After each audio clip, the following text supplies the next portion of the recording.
El señor José David Insuasti, director del IPSE de Colombia, nos hablará sobre la generación eléctrica en zonas no interconectadas. Señor Insuasti, tiene usted la palabra.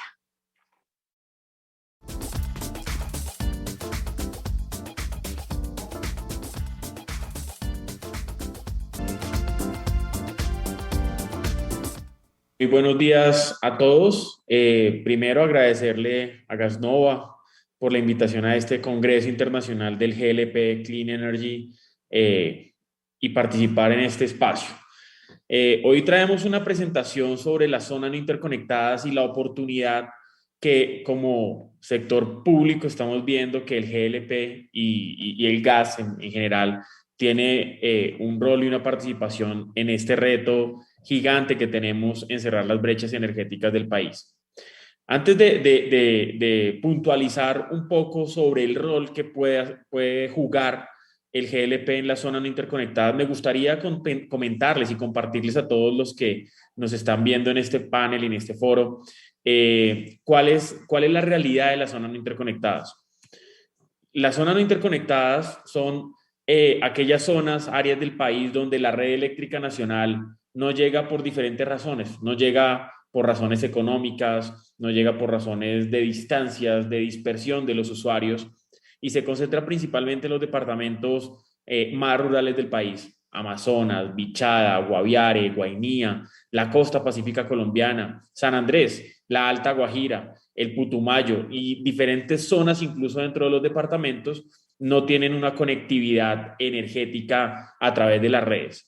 La manera en cómo hemos venido compartiendo la energía eléctrica a las familias más apartadas es a través de soluciones individuales que pueden contemplar muchos tipos de generación. En la actualidad lo hemos venido haciendo a través de paneles fotovoltaicos principalmente, pero estamos abiertos a acompañar todos los procesos de estructuración que involucren otro tipo de tecnologías. Esta imagen nos habla de las familias protagonistas de las zonas no interconectadas, familias rurales, familias campesinas, indígenas, grupos étnicos que representan la naturaleza y evidentemente uno de los grandes retos que tenemos como país. Comunidad Barranco Tigre, estuvimos hace 2 semanas en el municipio de Inírida, más de 3 horas en lancha y todo un reto hermoso por llevarles energía eléctrica a estas familias. Vale la pena señalar que entonces la energía eléctrica en estas zonas tiene dos principales problemáticas que se concentran por un lado en unas familias que hoy en día están siendo atendidas, 230.000 familias, a través de soluciones centralizadas, como por ejemplo Puerto Carreño, como por ejemplo las principales localidades, Mitú en el Baupés, Leticia en el Amazonas, Puerto Nariño en el Amazonas. Las principales cabeceras están siendo atendidas con grupos de generación, principalmente a diésel, y se atienden 230.000 familias. Ese es un problema. Aquí tenemos un problema, los que ya tienen energía, y ya lo vamos a ver en un Zoom. Y el segundo problema es que hay 440.000 familias que no cuentan con el servicio de energía eléctrica.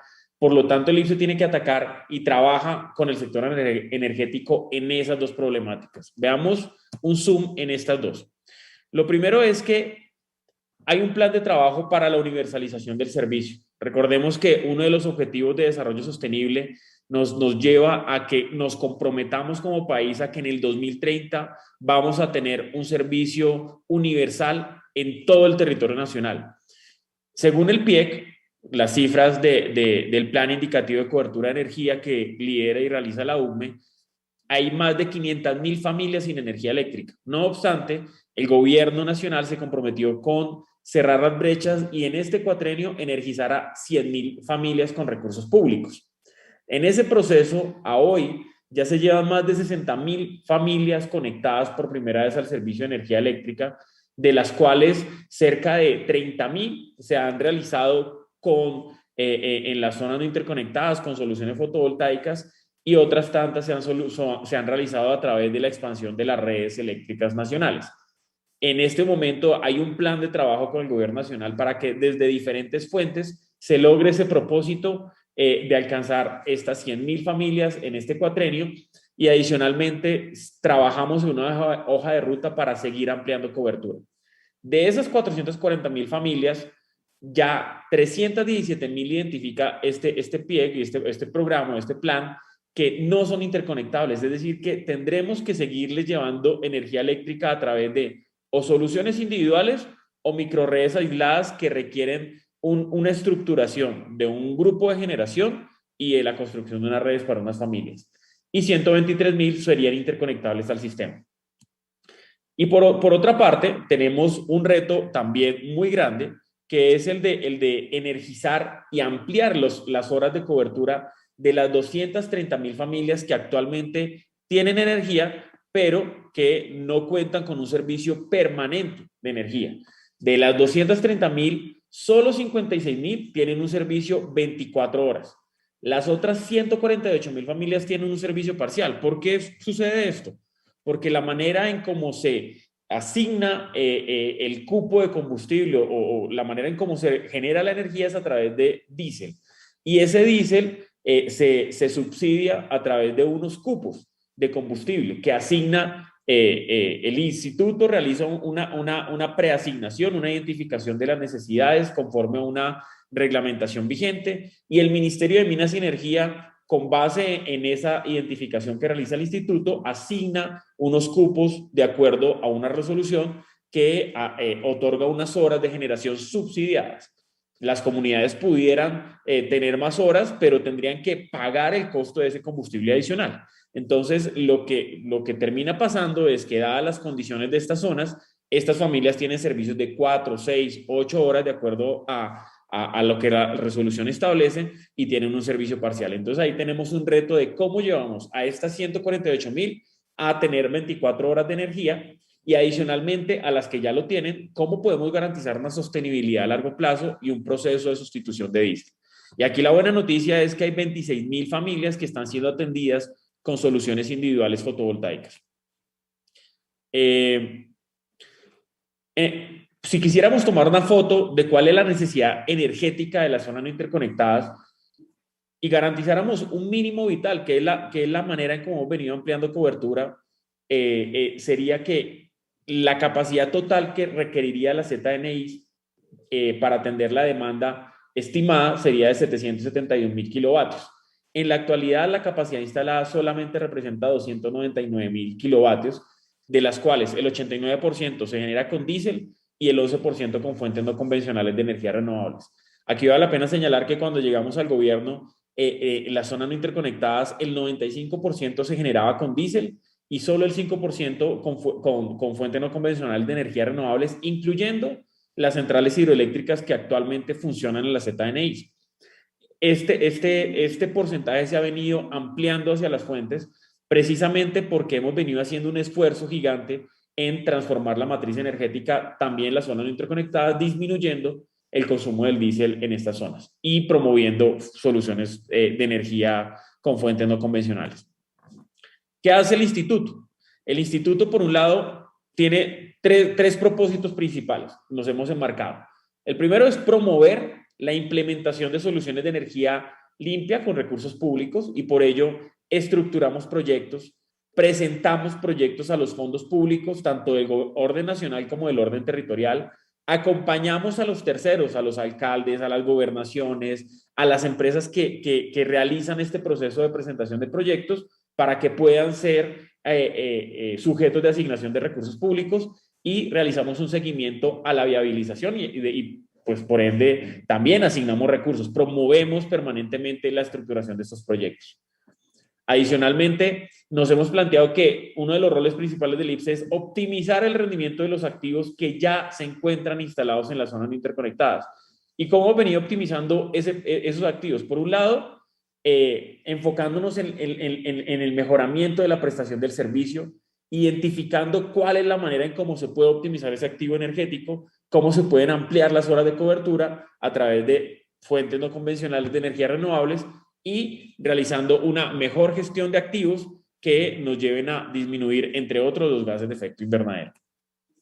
Adicionalmente, nos hemos propuesto incentivar la inversión privada en la implantación o reconversión de las soluciones energéticas. ¿Esto qué es? Hemos venido discutiendo con todo el sector cómo podemos lograr mecanismos que permitan la asignación y la vinculación del sector privado en modelos público-privados. Y ya hay unas realidades que les vamos a contar más adelante que ya están pasando y que permiten que diferentes fuentes de generación, como lo es un ejemplo, la biomasa se pueda unir a la generación, como la energía solar se pueda unir a la generación en las zonas más apartadas del país. Y estamos generando una hoja de ruta que permita que esa vinculación del sector privado tenga unas garantías y una secuencialidad que sea mucho más atractiva y sea mucho más clara para quienes decidan invertir en estas zonas rurales del país. Y adicionalmente venimos promoviendo la movilización de recursos de cooperación. Han habido diferentes, como lo es, por ejemplo, UK Pact, que nos apoya en procesos de análisis de datos, en procesos de estudios, en procesos de generación del conocimiento. El Banco Interamericano, el BID, también nos ha venido apoyando en diferentes recursos. El Banco Mundial, Cooperación Coreana. Estamos haciendo un proyecto en Nuquí, uno de los municipios del Pacífico colombiano, y ellos donaron unas plantas de generación híbridas que están en proceso de construcción. Entonces, estamos movilizando recursos de cooperación para que podamos con ello incentivar diferentes fuentes que nos lleven a cumplir estas dos metas y estos dos objetivos. ¿Qué hace falta? Aquí uno de los grandes retos que tiene el sector es el marco regulatorio. Este gobierno ha avanzado, como lo vimos anteriormente. Jonathan nos comentaba de algunos avances que desde el DNP también se han liderado. Se está trabajando en el COMPES de transición energética, pero ha habido un avance importantísimo, no solamente en la expedición de nuevas normas y leyes como la 2099, que es la ley de transición, la ley 2158, que es la que promueve el tema de gas, y otro tipo de normativa, como por ejemplo el decreto 099 de redes logísticas, que permite y da un mensaje claro para que los operadores puedan incorporar dentro de su atención las soluciones individuales o otro tipo de atención al usuario, y adicionalmente la regulación tarifaria de las soluciones individuales, entre otras. Son mensajes regulatorios que han permitido que el sector en las zonas no interconectadas tengan una normativa mucho más clara, pero aún sigue faltando la modernización integral de las zonas no interconectadas desde la perspectiva normativa.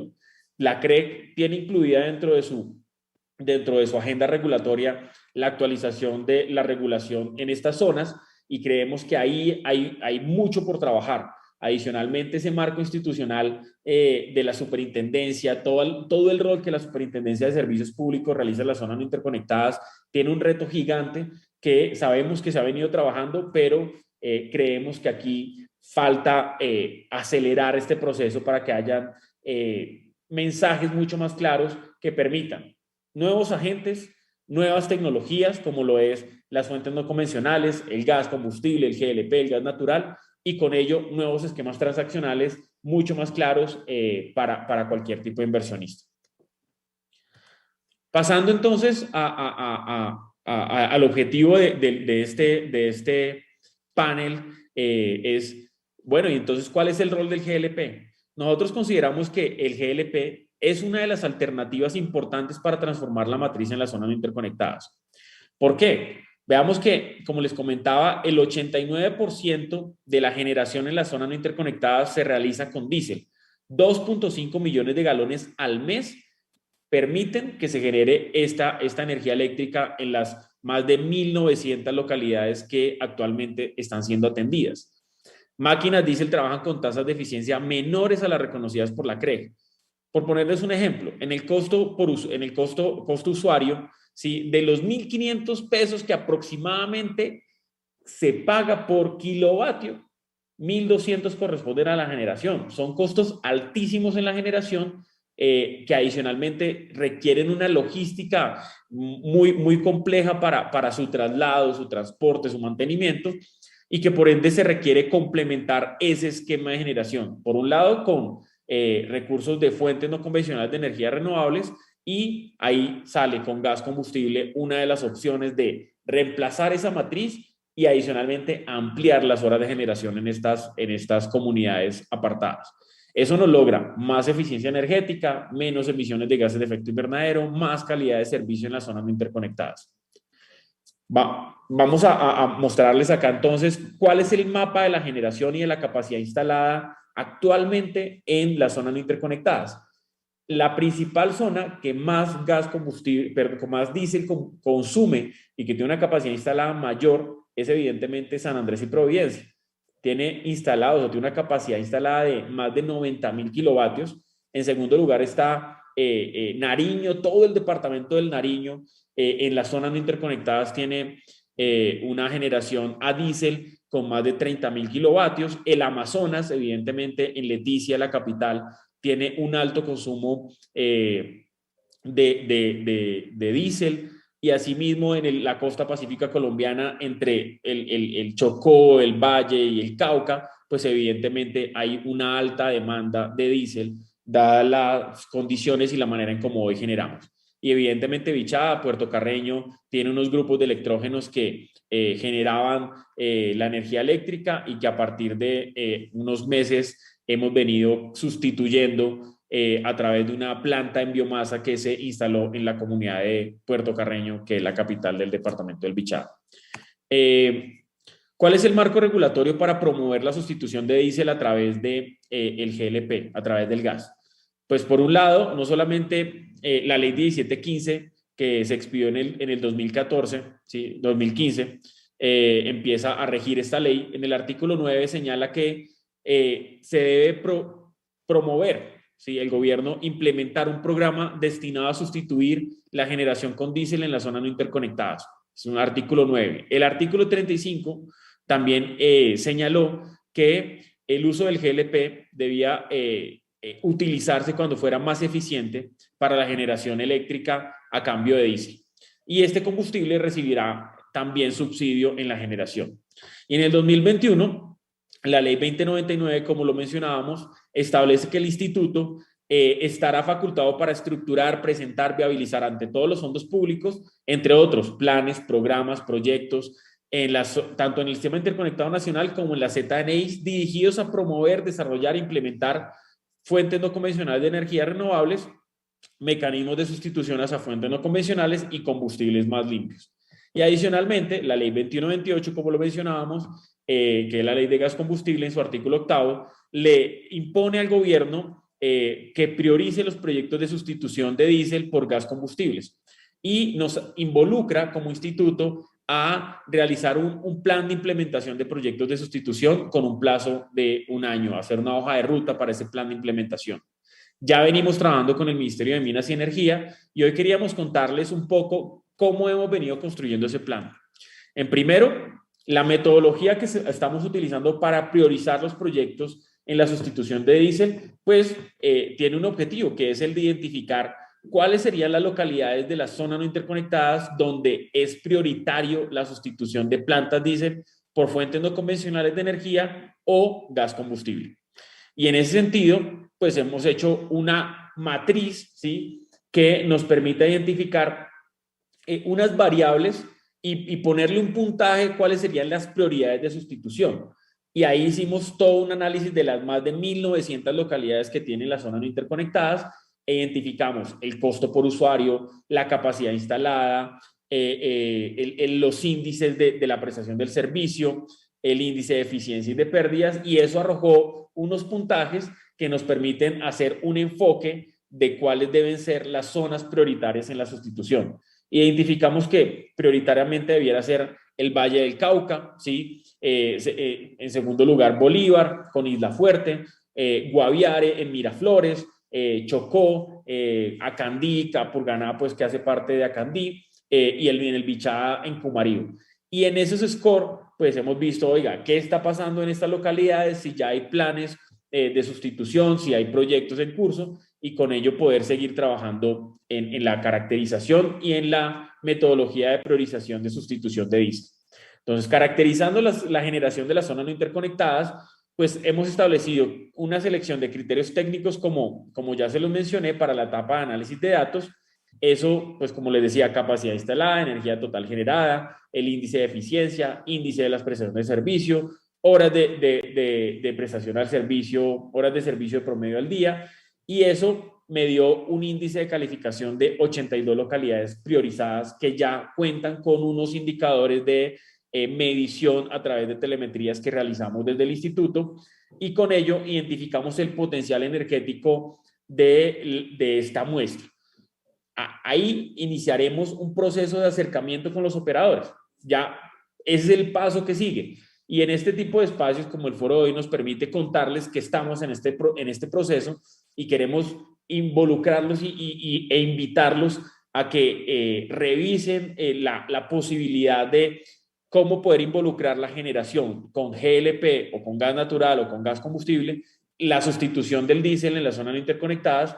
Y si hay acercamiento con las empresas del sector gas, pues preguntamos, ¿hay interés? ¿No hay interés? Si no hay interés, pues el sustituto no es viable. Si hay interés, pues hay que realizar un proceso de estimación del costo nivelado de energía, definir unos criterios para evaluar la tecnología actual, entre otros. A nosotros se nos ocurren las emisiones de gases de efecto invernadero, algunas condiciones operativas, logísticas, y si ello califica, y evidentemente en esa conversación pueden surgir otro tipo de indicadores que las empresas consideren, rendimientos, transporte, capacidad de logística, y en ese proceso se calificará si el sustituto aplica o no aplica. Si el proyecto es no viable, pues se descarta, y si el proyecto es viable, seguiremos con el plan de implementación de un piloto.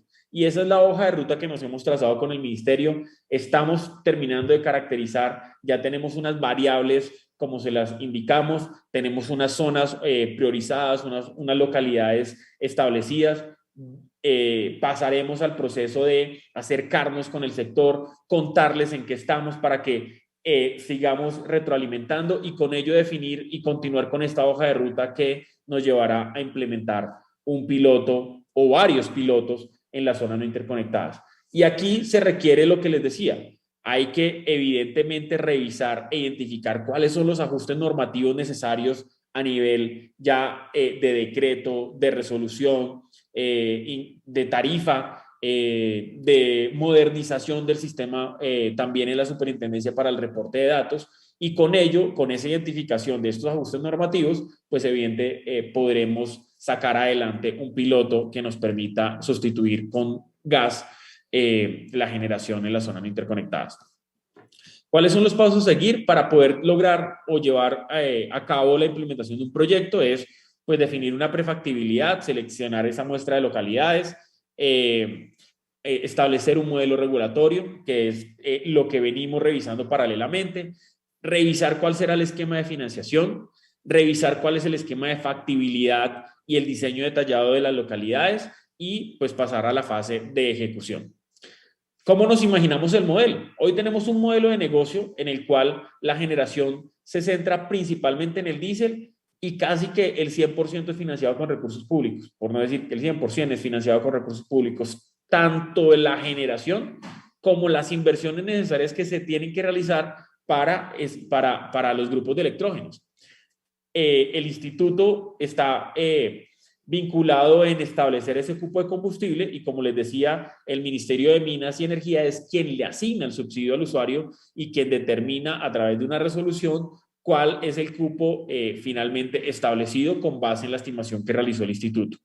Con ello, hoy en día tenemos una foto en las zonas no interconectadas donde hay 81 empresas que prestan el servicio, que generan, distribuyen, comercializan, y un usuario, y nos propondríamos que en ese modelo de negocio, pues evidentemente entren otras fuentes de generación, se integren recursos privados en el proceso, y adicionalmente nos permita tener nuevos agentes tanto en la generación como en la prestación del servicio, garantizando sobre todo la calidad y protegiendo al usuario. Eso no significa que las empresas desaparezcan, las actuales. Tenemos un plan también para poder apoyar su profesionalización. Ese vínculo que tiene la comunidad en muchas de las zonas interconectadas con su empresa, muchas son empresas locales, pues debe mantenerse, debe impulsarse y debe fortalecerse, pero no hay unas capacidades administrativas y financieras sólidas que le permitan ser, en algunos casos, buenos generadores, buenos administradores del recurso, y ahí es donde nos imaginamos que uno de los principales roles de los privados es todo el proceso de generación y una alianza con la localidad para que puedan prestar un mejor servicio y evidentemente protegiendo a los usuarios, que es lo que como sector priorizamos. Finalmente, pues me despido nuevamente agradeciéndoles por la invitación al Congreso de GLP, invitándolos a que conozcamos las zonas no interconectadas de nuestro país. Nosotros hemos venido participando en todos los foros, en todos los espacios, mostrando esta problemática, porque a veces cuando vemos las cifras globales, 97% de cobertura de energía eléctrica, pues evidentemente las zonas no interconectadas no hacen parte protagonista muchas veces de algunas de las agendas de este tipo de congresos, y por ende aquí pues agradecemos y los invitamos a que cerremos brechas, a que hay una gran oportunidad de invertir en las zonas interconectadas, en la generación, y no solamente desde la generación energética, también incluso desde el consumo a gas en los hogares. El ministerio tiene un programa de sustitución de cocción en leña y muchos de estos hogares están a la expectativa de que en algún momento el gas pueda llegar a sus casas. Y aquí puede haber una homologación, una unión entre la generación de energía y las redes de gas domiciliario para consumo. Entonces consideramos que es una oportunidad enorme. En las zonas interconectadas hay todo por hacer. Son más de 1.900 localidades. Queremos priorizar, pues evidentemente, las que más horas de generación requieren por el número de usuarios que habitan estas localidades, pero también estamos a la expectativa de que desde el sector privado nos puedan compartir cuál es su visión, qué otras variables tenemos que analizar, inclusive qué otras localidades son potenciales dentro de este proceso de análisis, y desde el instituto realizaremos todo el acompañamiento para que esto sea una realidad y con ello podamos lograr la universalización del servicio en Colombia. Muchas gracias. Muchísimas gracias a José David Insuasti por su importante conferencia.